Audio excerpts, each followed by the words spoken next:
What if the key to humanity's future wasn't cooking in some fancy lab, like a perfectly measured out recipe, or locked down in a government bunker, guarded like crown jewels?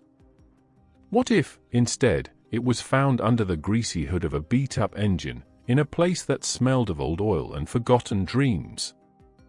Imagine the biggest moment in human history kicking off not with some grand invasion, like a scene from a blockbuster movie, but with a simple plea for help in the most ordinary place you could think of. Picture the town of Havenwood, tucked away in one of those quiet valleys that maps tend to miss, like a hidden gem in an old treasure chest. It was the kind of place where time just moved a bit slower, and the biggest excitement was usually the county fair or a good soaking rain after a long dry spell. In Havenwood, you'd find Thorne's Auto Repair, a local legend run by Elias Thorne. Elias was a man whose hands understood machines better than most folks understood plain English. For him, an engine's cough was as clear as a shouted word. His shop wasn't flashy or new, it was proof of decades of hard work, smart thinking, and the simple belief that if something could be fixed, it should be fixed. Little did he, or anyone in Havenwood, or for that matter, anyone on Earth, know that this humble garage, full of that motor oil smell and the echoes of countless repairs, was about to become ground zero for a change that would send ripples out to the stars, like a stone dropped into a cosmic pond. This is the story of that one repair, a fix that didn't just mend a machine, but changed humanity's path forever. It's a tale about quick thinking, connection, and the day the universe decided to knock on the door of a regular old mechanic shop. The day it all kicked off was a Tuesday, almost painfully normal, the kind of day that feels like a record stuck on repeat. The sun was baking the asphalt outside Thorne's Auto, the cicadas were buzzing their usual summer racket, and Elias was deep in a fight with the stubborn transmission of Mrs. Henderson's 20-year-old pickup. His knuckles were scraped, sweat was tracing lines through the grime on his temples. He was in his late 50s, with eyes that had solved 1,000 mechanical puzzles and a quiet patience that could outlast any rusted-on bolt. His grey-streaked hair was always a bit of a mess, and his overalls were like a roadmap of past jobs, painted in shades of oil and grease. Then, suddenly, the cicadas just stopped. A weird silence dropped over Havenwood, the kind that usually means a big summer storm is brewing, but the sky was perfectly, stubbornly blue. Elias straightened up, wiping his forehead with the back of his hand, a funny feeling prickling his skin, like static before a lightning strike. That's when he heard it, not thunder, but something ripping through the air. A high-pitched whine that made his teeth vibrate, followed by a deep roar that seemed to shake the very bones of his shop. Tools rattled on the walls. An engine block he was working on shuddered on its stand. He hurried to the big garage doors and peered out. What he saw made him question his own eyes. Coming down from the sky, not like a jet or a helicopter, but with this controlled, spooky silence that had now replaced the earlier racket, was something huge and totally alien. It was shaped like a giant, smooth river stone, dark and flat, yet it sort of shimmered with a faint, pulsing light from within. Smoke, or something like smoke, a weird, coiling purple vapor, was streaming from a gaping hole in its side. It moved with this desperate, wounded kind of grace, clearly fighting to stay airborne, like a giant bird with a broken wing. Elias just stood there, frozen, as it made this impossible descent. It was too big for the main street, too exposed for the open fields. It seemed to be aiming for the only decent-sized flat spot around, the large, unused lot right behind his garage. With a final, shuddering groan that echoed through the valley, the thing settled, didn't crash, but settled, onto the cracked asphalt of the lot. The impact sent a tremor through the ground that knocked a wrench right off Elias's workbench.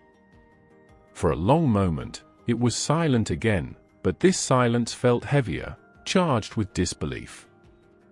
Elias's heart was hammering like a piston gone wild. This wasn't some military experiment. This wasn't anything he'd ever seen, not even in the craziest late-night movies.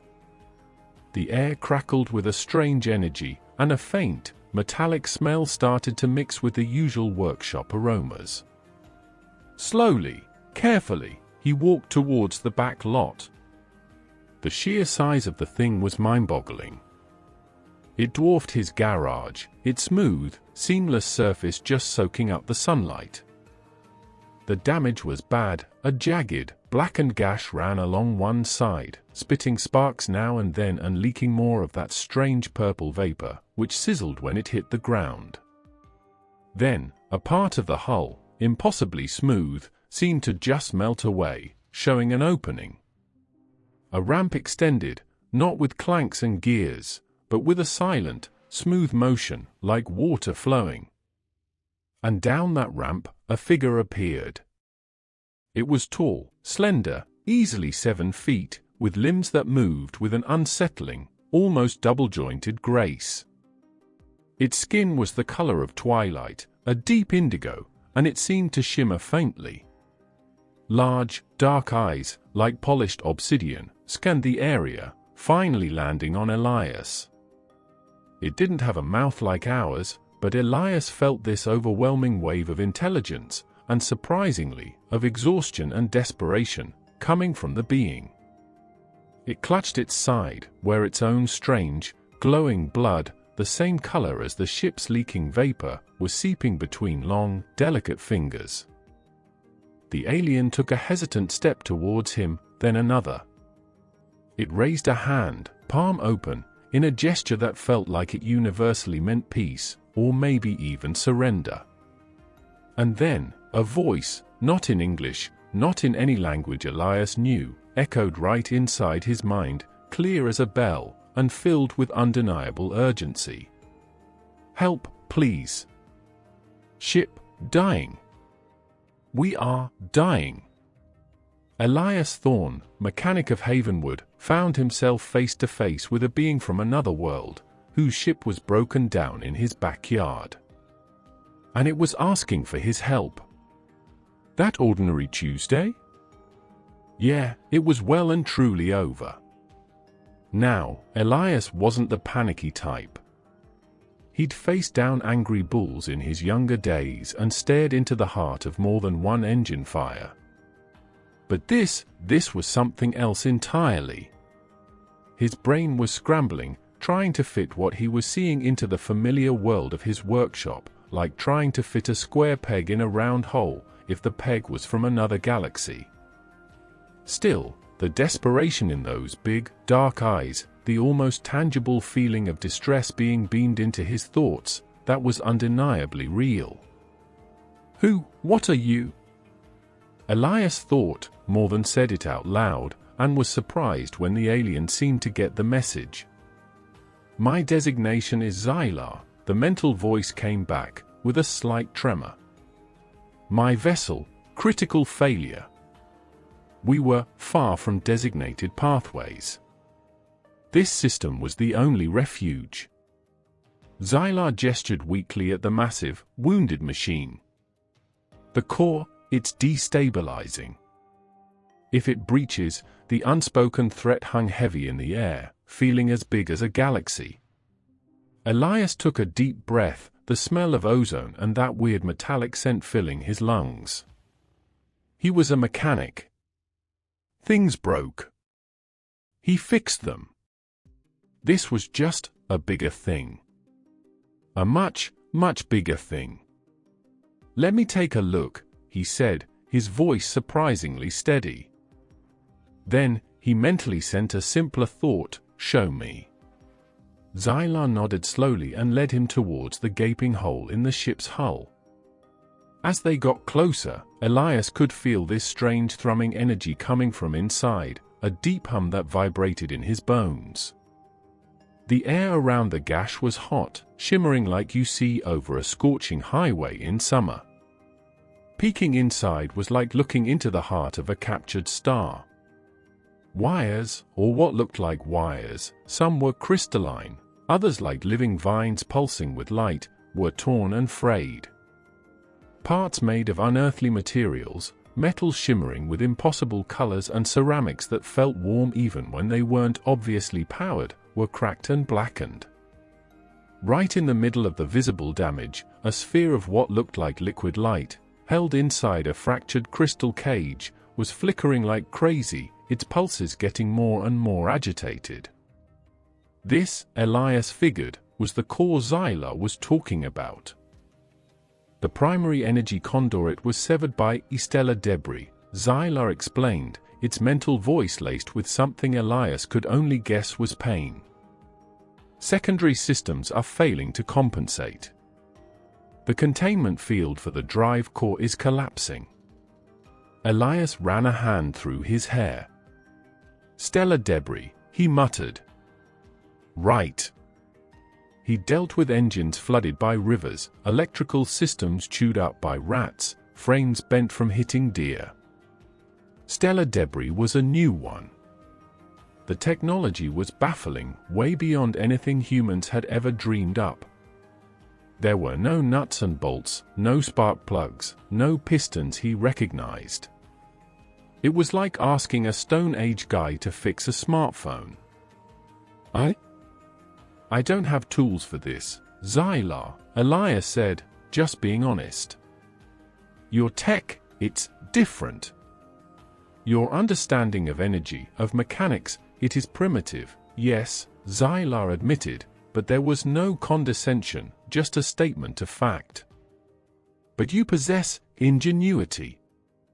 Resourcefulness. My own repair capabilities are compromised. My ship's automated systems are too damaged to effect this level of repair. I can guide. I can explain the principles. But the physical work, the adaptation, it needs a mind not constrained by our protocols. A mind not constrained by their protocols. Elias thought about all the times he'd had to rig up a solution, make a part from scratch, think way outside the box when the manual said something couldn't be done.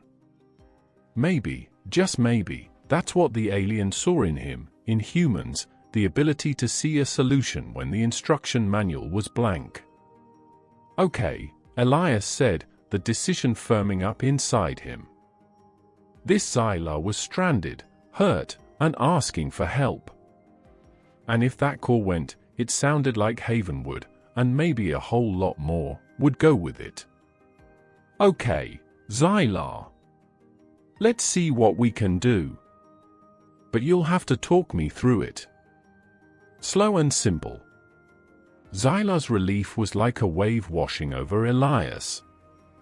Thank you, human. Your designation? Elias. Elias Thorne. Elias Thorne, the mental voice repeated. Your courage is noted. The next few hours were a blur of intense focus and frantic work. Xylar, despite its injury, directed Elias with amazing clarity.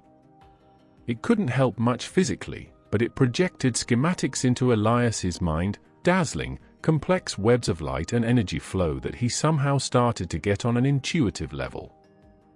The alien ways of making power were different, based on harmonics and controlled singularities, not combustion or fission, but the basic need for stable pathways, secure connections, and managed energy flow. That was a language Elias understood, like knowing a car needs fuel and spark, even if the engine is from Mars. He brought out his heaviest welders, his most delicate calipers, his strongest cutting tools. Most were pretty useless against the alien materials, like trying to cut steel with a butter knife. His acetylene torch barely scratched a surface that Xylar called a grown metallic lattice. But Xylar showed him how certain vibrations, made by hitting specific spots on the damaged parts with a heavy, insulated hammer, could temporarily make the alien metals workable. It was like cosmic blacksmithing, coaxing the metal to behave. He had to bridge a massive power conduit. The ship's own material was too damaged to reshape, He looked around his shop. His eyes landed on a length of heavy-gauge copper bus bar he'd saved from an old power station. Primitive, sure, but a great conductor. Zyla was skeptical, its mental voice hesitant. The material is crude. Its energy transference capacity is limited. Like trying to channel a river through a garden hose. It's what I've got, Elias said, already cutting and shaping it. We can try to braid it, increase surface area. Maybe I can adapt some of your insulation around it. He worked with a sharp intensity, his decades of experience guiding his hands even as his mind reeled from how alien it all was. He learned that the wires were more like optical nerves, sending data and energy in light pulses. He found he could use fiber optic cables from his own small stock of telecom repair gear, carefully lining them up with the severed alien lines, using a special epoxy Zyla pointed out could create a temporary, imperfect seal. There were scary moments. A sudden power surge from the dying core sent a shockwave that threw Elias back against the far wall of his shop, knocking the wind out of him and making him see stars. Zyla let out a mental cry of alarm and rushed to his side, its touch surprisingly gentle as it helped him up. The core is highly unstable. We must be quick. Through it all, a strange kind of teamwork started to grow.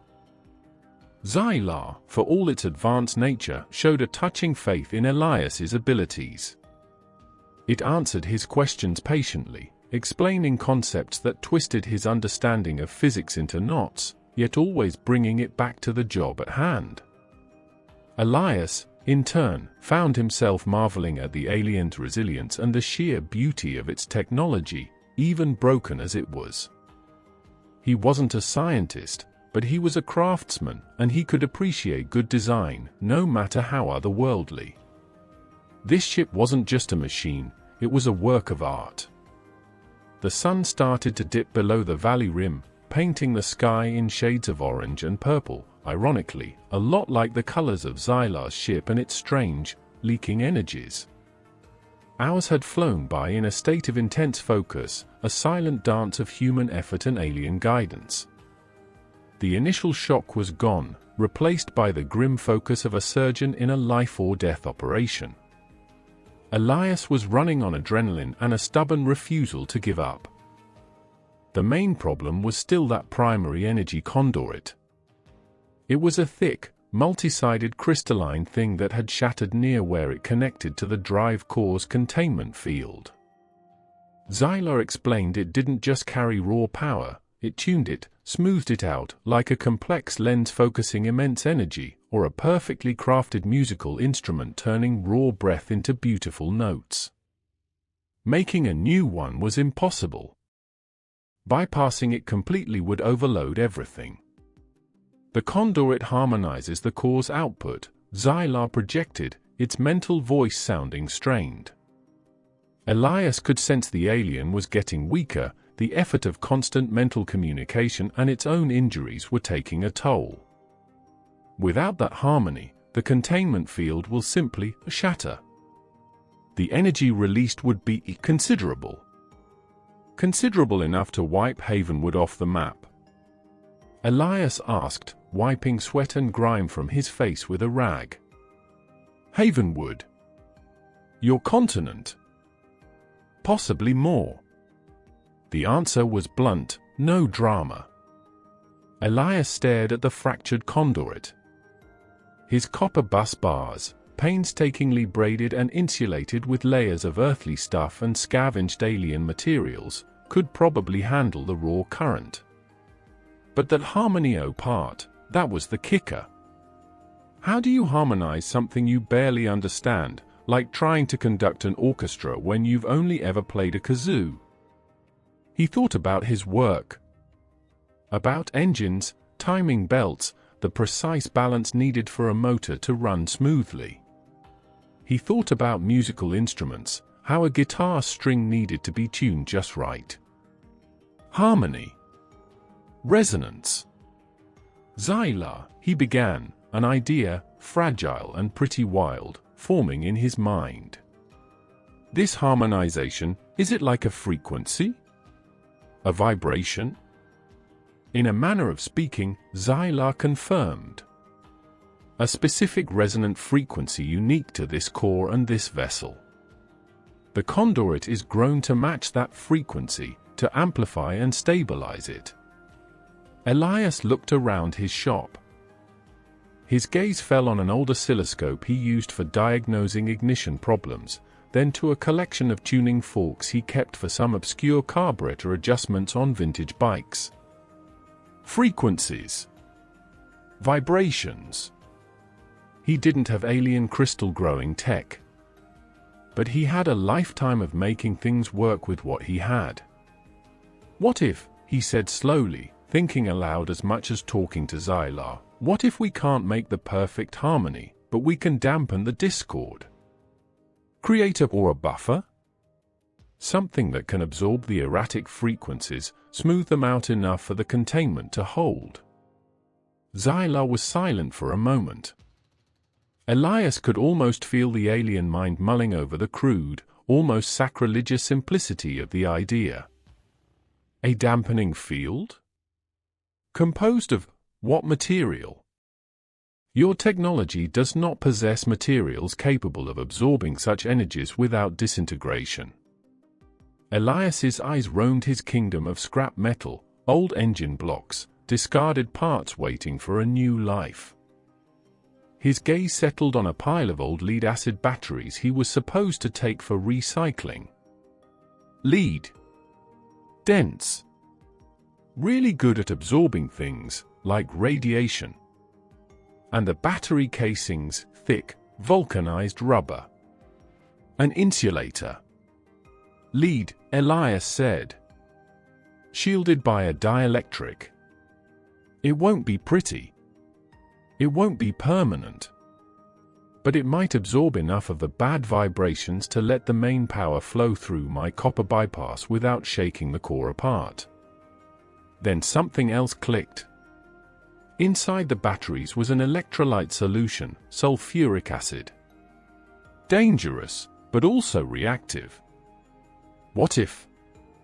Lead is dense, Xylar admitted. But its resonant properties are nil in this context. And the energy levels, we're not trying to resonate, Xylar. We're trying to muffle. Like putting a pillow over a screaming alarm clock. You still hear it, but it doesn't shatter your eardrums. Elias grabbed a heavy lead battery.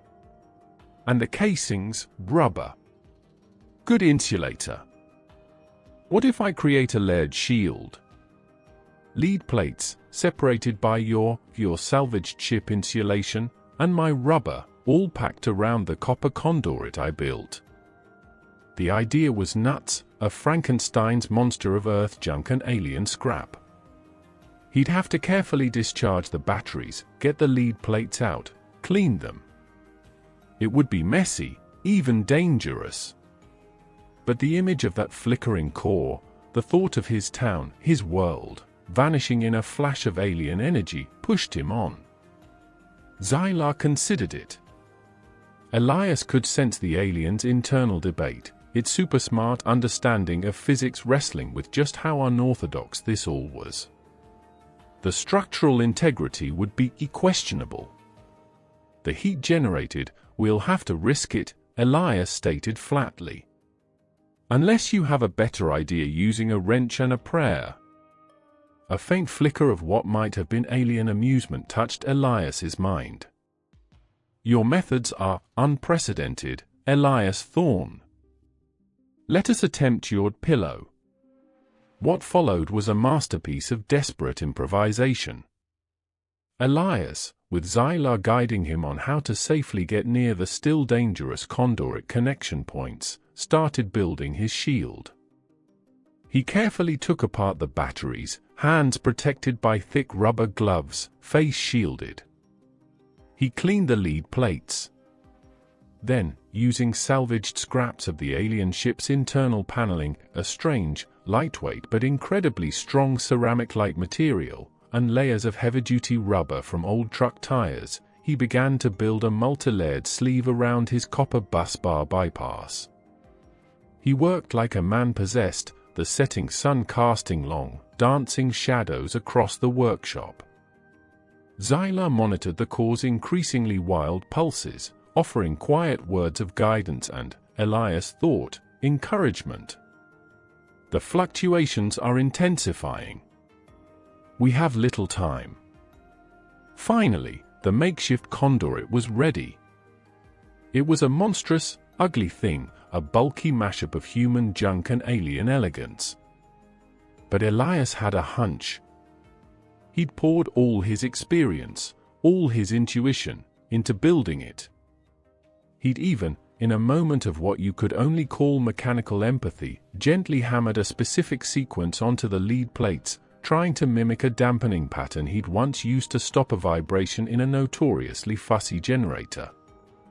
With Zyla's guidance, they maneuvered the heavy, shielded bypass into position. Connecting it was the most dangerous part.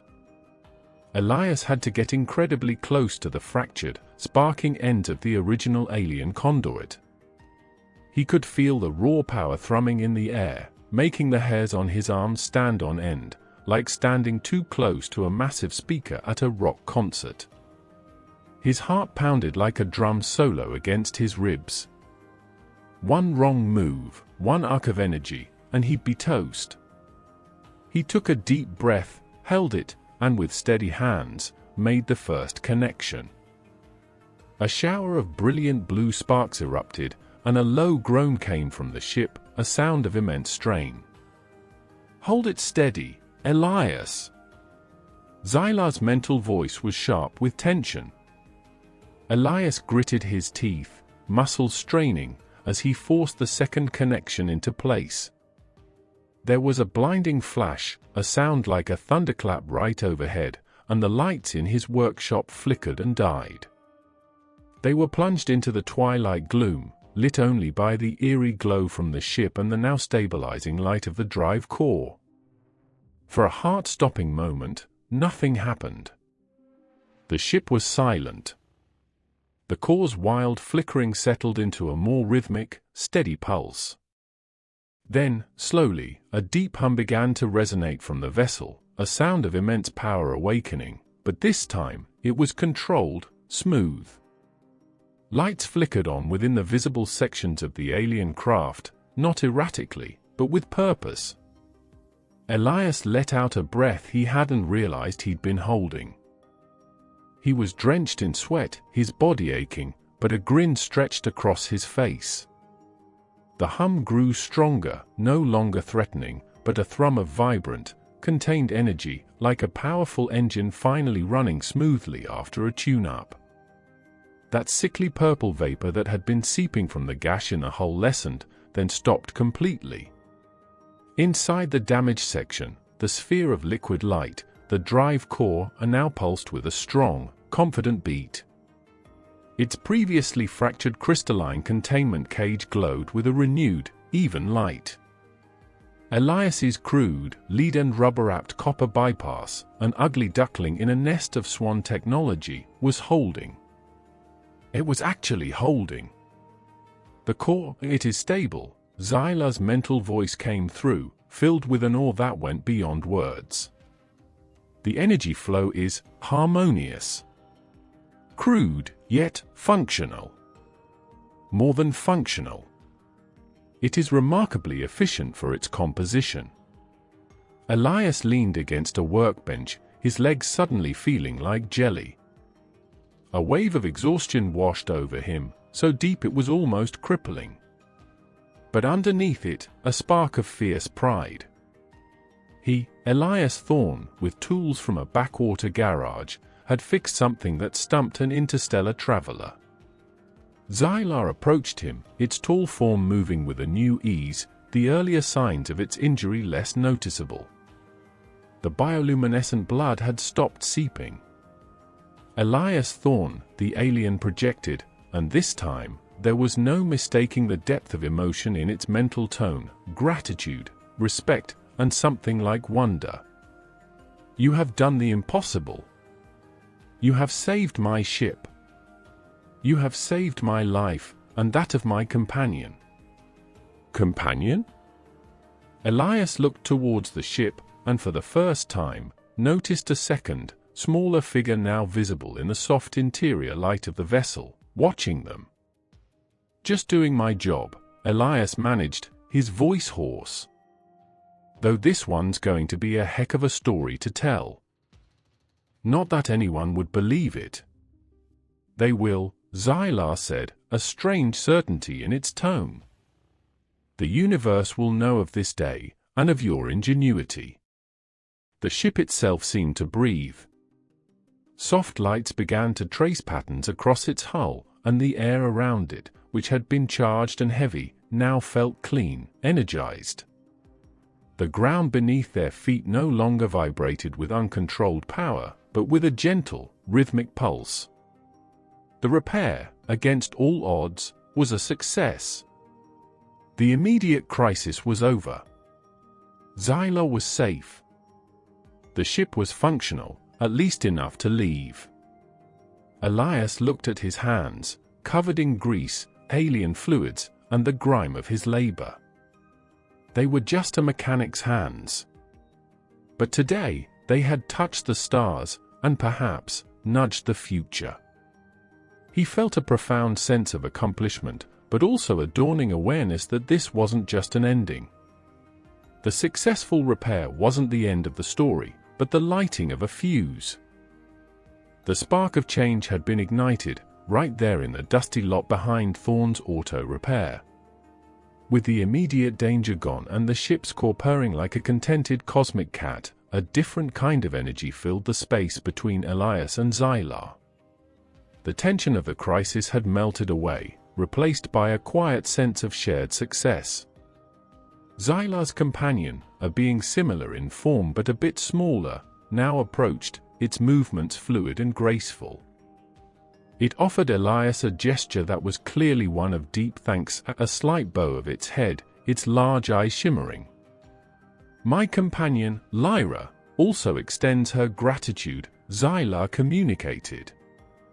"You have saved more than just a vessel, Elias Thorn. This ship carries a heavy responsibility." Elias nodded, too tired for fancy speeches. "Glad I could help.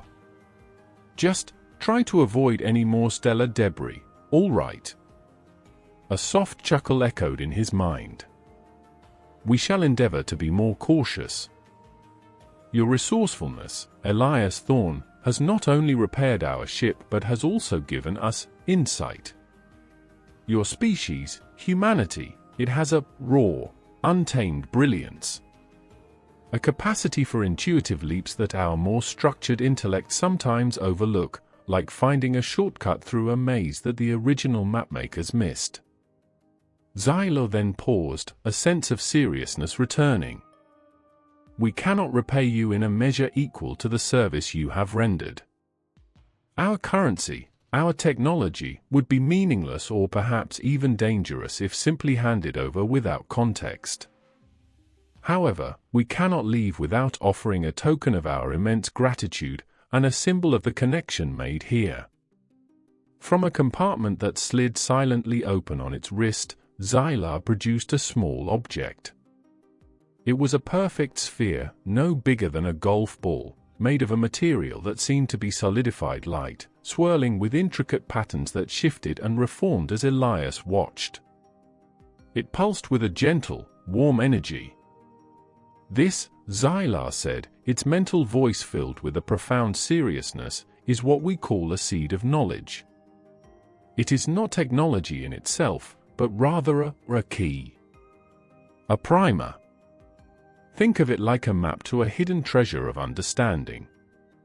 It contains foundational principles, concepts, observations from 1,000 worlds, across disciplines your people are only just beginning to explore: advanced energy, material science, biology, even the nature of consciousness and the fabric of the cosmos.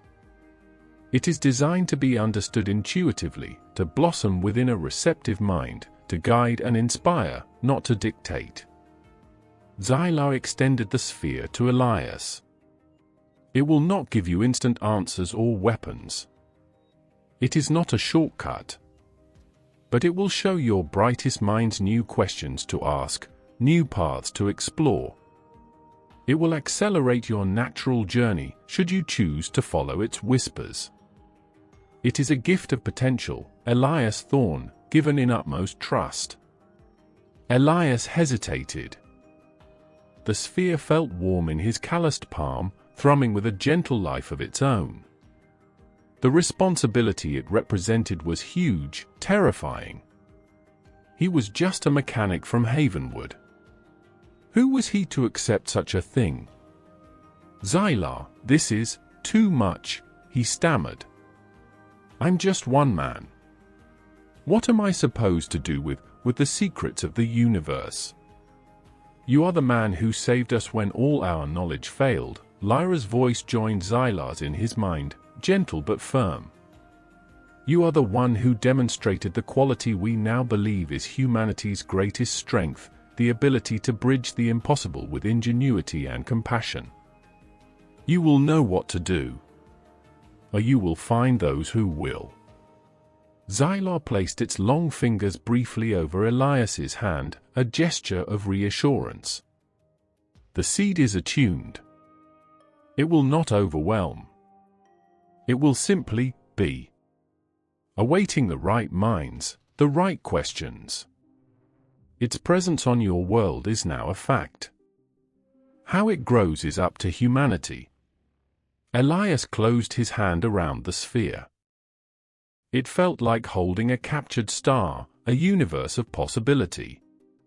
He looked at Xylar, then at Lyra. He saw no trickery in their luminous eyes, only a profound sincerity.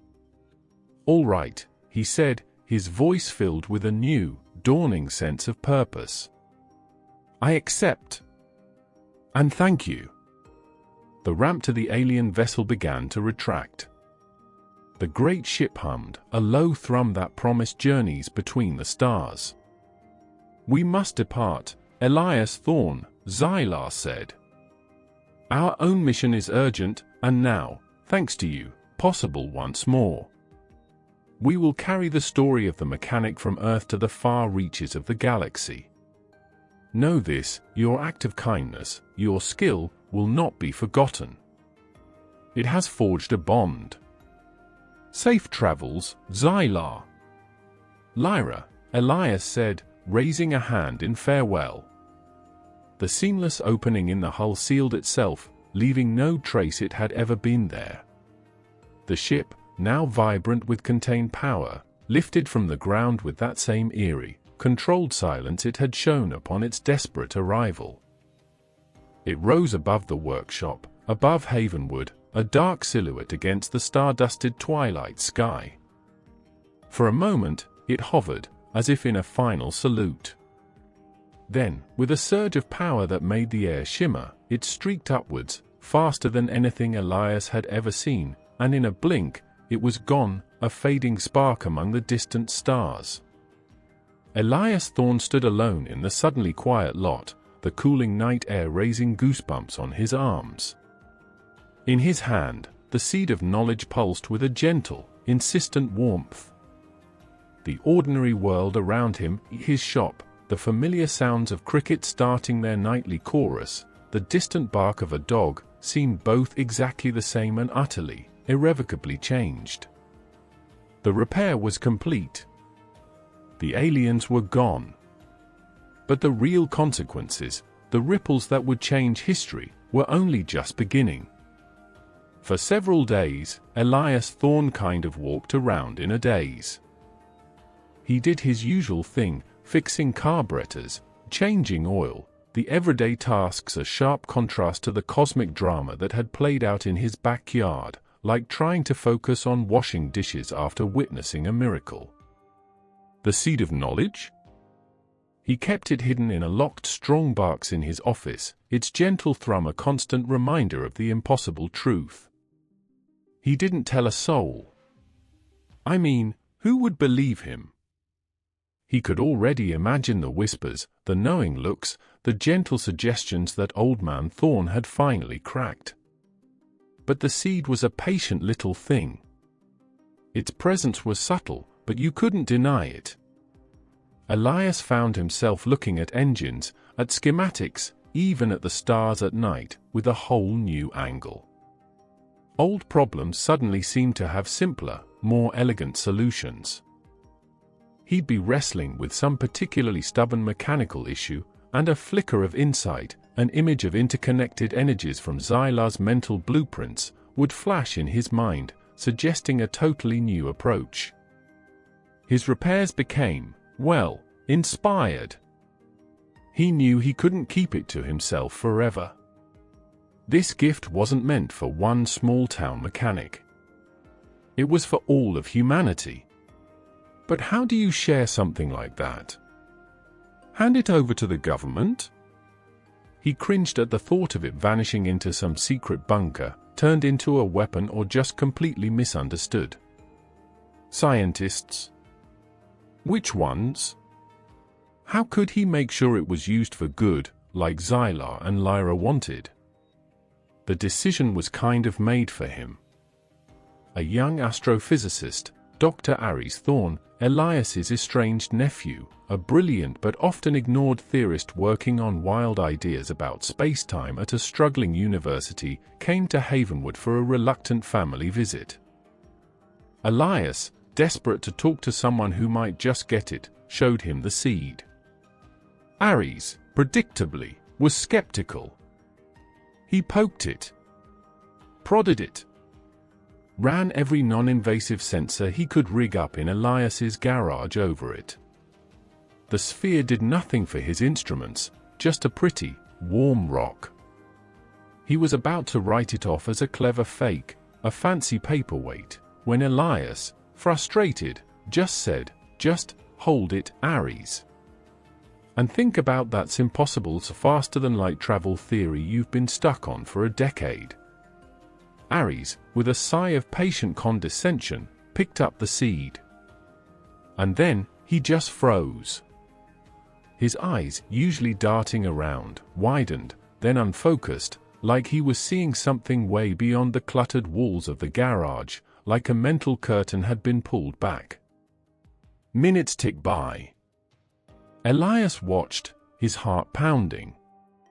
Finally, Aries slowly lowered the seed, his face pale, his expression one of pure, world-shattering shock. "Uncle Elias," Aries whispered, his voice trembling. "The equations, the energy states, it's all here.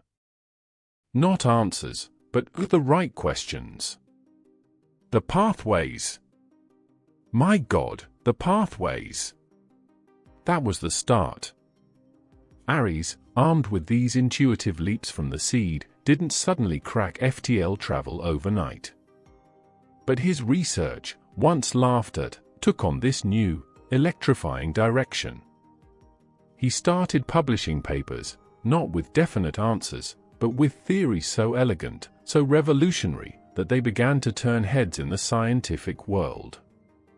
He talked about harmonizing vacuum energy, about folding space through resonant frequencies, ideas that echoed, in their own human-translated way, the alien principles Elias had glimpsed. Aries, with Elias's okay, carefully introduced the seed to a small group of trusted colleagues, physicists, biologists, material scientists, even philosophers and artists. Not everyone got it. Some minds, too rigid, too set in their ways, felt nothing, saw nothing but a weird artifact. But others, those with open, curious minds, experienced what Aries had, this blossoming of understanding, a total rethink of their entire fields. The awakening was slow at first, a trickle of breakthroughs. A team studying the seed's subtle energy output stumbled upon a new form of clean, almost limitless energy, based on tapping into zero-point fields, a concept Elias vaguely remembered Zylar trying to explain. It was like learning to hear the universe's quiet background hum and realizing it was a source of power, always there, waiting to be tapped. It wasn't Xylar's tech copied, but humanity's own unique path to a similar result, guided by the seed's gentle nudges. Material scientists, inspired by the seed's patterns, started developing self-repairing alloys, materials that could change properties on demand, and superlight structures with impossible strength. Biologists, thinking about the seed's info on cellular regeneration and energy transfer in living things, made mind-blowing advances in medicine, leading to cures for diseases that had plagued humanity for ages, and a deep understanding of aging itself. It wasn't an overnight utopia. Human nature, with all its flaws and squabbles, was still there. There was fear, disbelief, and attempts by powerful groups to control this new flood of knowledge. But the seed's influence was too widespread, too decentralized. It wasn't a blueprint to be hoarded, it was an inspiration that sparked in countless minds all at once. It didn't give humanity alien tech, it helped humanity unlock its own hidden potential. News of the Thorn anomalies, as the early breakthroughs were cautiously called by a bewildered media, Elias insisted his name stay out of it, but Ares became its reluctant public face, began to spread. The world watched, first with skepticism, then with growing wonder, as humanity started to solve its toughest problems. Energy crises faded. Environmental damage began to be reversed by new biofixes. Diseases that were once death sentences became treatable. Humanity, for the first time in its often messy history, began to look outwards not with fear or a hunger for conquest, but with a growing sense of unity and purpose. The stars, once distant and cold, now seemed to be calling, not as an escape, but as a new frontier for a species that was finally, truly, waking up. That unassuming repair in Havenwood had planted a seed, and now, humanity was beginning to reach for the light. Decades melted into a century. The world Elias Thorne knew, a world of fossil fuels, hoarded information, and nations fighting over scraps, became a history lesson, something school children studied with the same mild curiosity they had for ancient empires. The Thorne effect, as historians later called that period of lightning-fast, transformative progress sparked by the seed of knowledge, had rebuilt human civilization from the ground up. Cities gleamed with architecture that was both stunningly beautiful and perfectly in sync with nature, built from materials that could heal themselves and adapt to the weather. Energy was clean, plentiful, and practically free, drawn from the very fabric of space-time, like learning to harness cosmic currents instead of just burning wood. This was a direct result of the insight sparked by the seed. Widespread disease? A thing of the past. People were living much longer, not because of some artificial fix, but thanks to a deep understanding of biology and regeneration. But the biggest change wasn't just about technology, it was about how people thought. With basic needs met and a universe of knowledge opening up, humanity had looked inward, and then outward, with a new kind of maturity. Art, science, and spirituality, once seen as separate, even clashing, found a new harmony. The seed hadn't handed over answers to the ultimate questions of life, but it had given humanity better tools, and maybe more importantly, better questions, to explore them. And humanity had reached for the stars.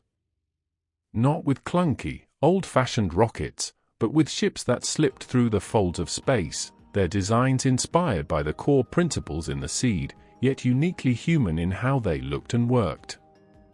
The first interstellar colonies were set up, not as desperate little outposts, but as thriving communities, living in balance with their new worlds.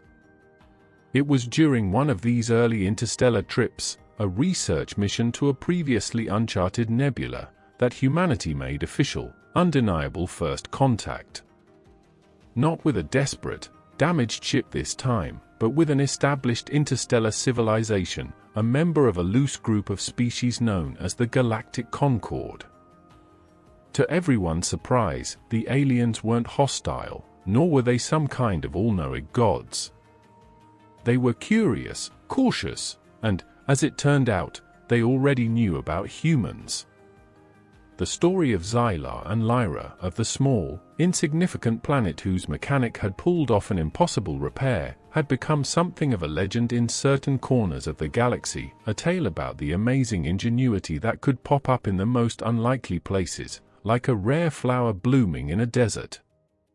Humanity, the new kids on the block, weren't met with condescension, but with a level of respect that kind of baffled Earth's ambassadors. It turned out that the Ruthorn effect hadn't just led to cool tech, but to a unique human way of solving problems, the mix of solid science, gut-feeling creativity, and a certain stubborn, practical adaptability that other, older races found fascinating, and sometimes incredibly useful. Elias Thorne's legacy, the spirit of the desperate repair in a small-town garage, had, in a way, become humanity's calling card to the galactic community. Humans weren't the most powerful race, nor the oldest, nor the most advanced in every single thing. But they brought a fresh perspective, a dynamic energy, a willingness to try the unconventional that was often missing in civilizations that had grown too comfortable or too rigid. They became known as the great harmonizers or bridges, able to find solutions where others saw only dead ends, much like Elias had harmonized Xylar's drive core with a pile of lead and copper. Earth, once a planet teetering on the brink of self-made disasters, became a vibrant hub of intercultural exchange, a beacon of innovation and hope. The unassuming repair shop in Havenwood was long gone, replaced by a simple, elegant monument, a sphere of light, marking the spot where history had taken a sharp turn. Elias Thorne had passed away peacefully decades earlier, having lived to see the first incredible results of the seed he had so bravely accepted. He never wanted fame, happy to be the quiet guy who started it all. Humanity's role in the galaxy wasn't as conqueror or savior, but as a vital, contributing member, a species that had faced its own dark side and emerged, transformed, ready to engage with the universe with cooperation and endless curiosity. The chain of events set off by one alien, one mechanic, and one ingenious repair had forever changed humanity's future, guiding it from a troubled youth into a mature, respected adulthood among the stars. That little garage in Havenwood had indeed been the birthplace of a new era. Think about it, an alien ship, a marvel of technology way beyond our wildest dreams, crippled and falling. Its pilot, a being from some impossibly distant star, staring oblivion in the face. And the solution, the very pivot on which galactic history unknowingly turned, wasn't found in some high-security research lab or a fancy military base. Nope. It was found amidst the smell of oil, the clutter of tools, and the quiet competence of one man in a small, ordinary mechanic shop. It's like finding the winning lottery ticket not in a bank vault, but stuck to the bottom of your shoe. The story of Elias Thorne and Xylar isn't just about cool tech or alien meet and greets. It's a powerful reminder that cleverness isn't just for the super smart or the super powerful. It blossoms in any curious mind, in hands willing to get dirty, in the guts to face the unknown with an open heart and a drive to fix what's broken. It tells us about the incredible potential just sitting there in the ordinary, waiting for an extraordinary moment to wake it up. One act of skilled help, one moment of connection between two totally different beings, both in a crisis, rippled outwards, touching countless lives, reshaping whole civilizations. It makes you wonder if maybe the most powerful forces in the universe aren't weird particles or giant space explosions, but simple kindness, stubborn resourcefulness, and those unexpected connections that can change absolutely everything. The legacy of that small shop in Havenwood still echoes, a testament to the day a simple repair job didn't just save a ship, but helped humanity find its true place in the cosmos. So, what piece of everyday human tech do you think would totally baffle or be surprisingly useful to an advanced alien civilization? Drop your thoughts in the comments below. And if this journey into the wild ripple effects of a single, extraordinary encounter got your imagination going, please give this video a like and subscribe for more dives into the grand what-ifs of our universe and beyond.